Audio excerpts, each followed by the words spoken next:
আসসালামু আলাইকুম রহমতুল্লাহি বারাকাতু। প্রিয় ভিউয়ার সকলে কেমন আছেন?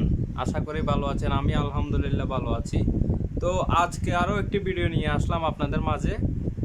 ভিডিওটি হচ্ছে যে মিজানুর রহমান আহজারী হুজুরের।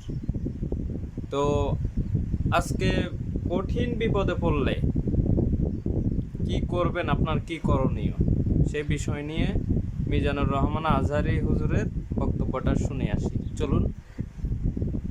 জীবনে যদি বিপদ নেমে আসে আমরা কি চিন্তিত হই? কথা বলেন। আমরা তখন সবর করি, কি করি? আর সবরের সওয়াব আছে না নাই? কারণ মুমিন জানে রাত যত গভীর হয় অন্ধকার তমানিসা বেদ করে সুবহে সাদিক হয়।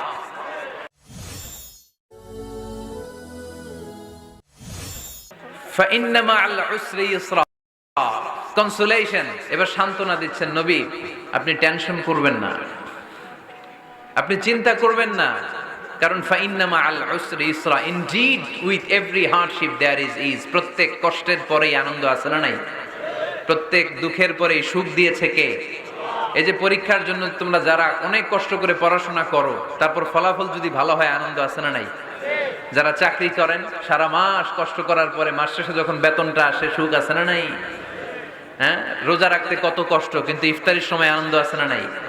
তারাবির নামাজ কষ্ট লাগে না? 20 রাকাত কোমর ব্যথা হয়ে যায়, হাঁটু ব্যথা হয়ে যায়, কিন্তু 20টা রাকাত যখন কমপ্লিট করি তখন একটা সুখ আর আনন্দ অন্তরে আছে না নাই? সেটাই আল্লাহ বললেন, ফাইন্না মাআল উসরি ইউসরান, ইন্না মাআল উসরি ইউসরা। ও নবী, চিন্তা করবেন না, কষ্টের পরেই আছে সুখ, দুঃখের পরেই আছে আনন্দ, ঠিক কি না? কষ্টের পরেই সুখ, সুখ এটা দুঃখের পরেই থাকে। আল্লাহ সেটআপটা এভাবেই করেছেন। দুঃখ, কষ্ট, বিপদ আর পরীক্ষায় মুমিন ভয় পায় না, কারণ মুমিনের হারাবার কিছু নাই, ঠিক কি না? আমাদের জীবনে যদি বিপদ নেমে আসে আমরা কি চিন্তিত হই? কথা বলেন। আমরা তখন সবর করি, কি করি? আর সবরের সওয়াব আছে না নাই? কারণ মুমিন জানে রাত যত গভীর হয় অন্ধকার তমানিসা বেদ করে সুবহে সাদিক হয়। মুমিন জানে গর্ভবতী নারীর পেটের যন্ত্রণা যত বাড়তে থাকে নতুন মেহমান আগমনের সময় ঘনাতে থাকে, ঠিক কি না? মুমিন জানে মুমিনের উপর বিপদ কষ্ট যত বাড়তে থাকে সুখের সময় ঘনাতে থাকে, কাছে আসতে থাকে। চিল্লায় বলেন ঠিক কি না? এজন্য আল্লাহ বললেন, ফাইন্না মাআল উসরি ইউসরান, ইন্না মাআল উসরি ইউসরা। ও নবী, চিন্তা করবেন না, পেরেশান হবেন না। মাক্কি জীবনে আপনার দুঃখ কষ্ট, কিন্তু কিছুদিন পরেই মাদানী জীবনে আপনার জীবনে সুখ নামিয়ে দিবে কে? আপনার জীবনে আনন্দের বন্যা বইয়ে দিবে কে? মোটিভেশনাল সূরা, পেইন রিলিভিং সূরা। আপনি বিপদে পড়লেই এই আয়াত নিয়ে চিন্তা করবেন যে বিপদের পরেই আনন্দ আছে, কষ্টের পরেই দুঃখ আছে। সমস্যা যেমনি আছে সমস্যার সমাধানও। কথা বলেন। সমস্যা যদি থাকে ওইটার সমাধান আছে না নাই? Allah never creates a lock without its key. Allah এমন কোন তালা বানায় নাই যেই তালার জন্য চাবি বানায় নাই, ঠিক কি না? তালা যদি বানায় ওই তালার কি আছে? সমস্যা যদি থাকে ওইটার কি আছে? এজন্য কষ্টের পরেই আনন্দ, দুঃখের পরেই সুখ, চিন্তা করার সুযোগ নাই।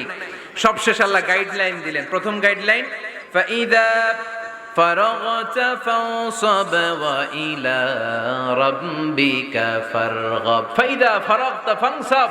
হে নবী, যখন আপনি দাওয়াতি কাজ করে করে, রাষ্ট্রীয় কাজ করে করে একটু ফুরসাত পাবেন, অবসর পাবেন, ফানসাব ফিল ইবাদা, আপনি একটু ইবাদতে মশগুল হয়ে যান, আপনি একটু দোয়ায় মশগুল হয়ে যান। ওয়া ইলা রাব্বিকা ফারগাব, আর আপনার রবের দিকে মনোনিবেশ করুন। ব্যথা যদি পান, কষ্ট যদি পান, আমারে বলেন, অন্যরে বলেন না। কিন্তু আমরা ব্যথা পাইলে শেয়ার করি কোথায়? সবার আগে কি বুকে? ফেসবুকে। কষ্ট পেয়েছি, দুঃখ পেয়েছি, কোথায় শেয়ার করি? কেউ যদি আমারে কষ্ট দেয় আমি বদলা নিতে চাই, ঠিক কি না? কিন্তু ইসলাম বলে বদলা না নিয়ে বদলে দাও। কি করবেন? বদলা নিও না, বদলে দাও। আল্লাহর কাছে বল, বন্ধুর কাছে বলার আগে, স্ত্রীর কাছে বলার আগে, ফেসবুকে শেয়ার করার আগে কষ্টের কথা শেয়ার করব কার কাছে?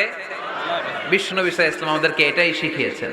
এই শিক্ষার মধ্য দিয়ে গোটা বিশ্বকে তিনি চেঞ্জ করে দিয়েছেন। তার নাম আওয়াজ করে বলতে হবে, তার নাম মুহাম্মদ সাল্লাল্লাহু আলাইহি ওয়াসাল্লাম। এই সূরা থেকে আমাদের জন্য শিক্ষা হচ্ছে আমরা বিপদে আপদে সব সময় ভরসা রাখবো একজনের উপর, তিনি কে? আর মনে রাখতে হবে, the grief is impermanent, the struggle is impermanent. এই পৃথিবীর কোনো দুঃখ কষ্ট আর সমস্যা এটা পার্মানেন্ট নয়। সমস্যার পরে সমাধান আছে, দুঃখের পরে আনন্দ আছে। এই বিপদ পরীক্ষাগুলো আল্লাহ তাআলা আমাদেরকে দেন আমাদের কোমরকে সোজা করার জন্য, আমাদের পায়ের নিচের মাটিকে শক্ত করার জন্য। প্রতিকূল পরিবেশে কি করে টিকে থাকতে হয় সেটার ট্রেনিং হিসেবে এই পরীক্ষাগুলো আমাদের জীবনে দেয় কে? আর ফাইদা ফারাগতা ফানসাব, ফাইদা ফারাগতা ফানসাব। ও নবী, যখনই আপনি অবসর পাবেন, অবসর সময়টা আমরা কাজে লাগাবো। রাজি আছেন তো?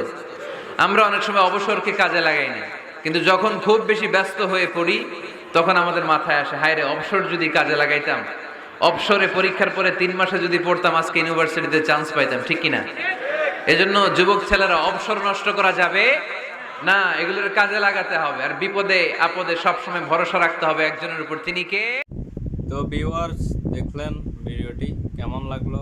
ভালো লাগলে জানাবেন, আর নতুন হলে সাবস্ক্রাইব করে পাশে থাকবেন যদি আপনার মন চায়। তো আজ এ পর্যন্ত, ভালো থাকবেন, আল্লাহ হাফেজ।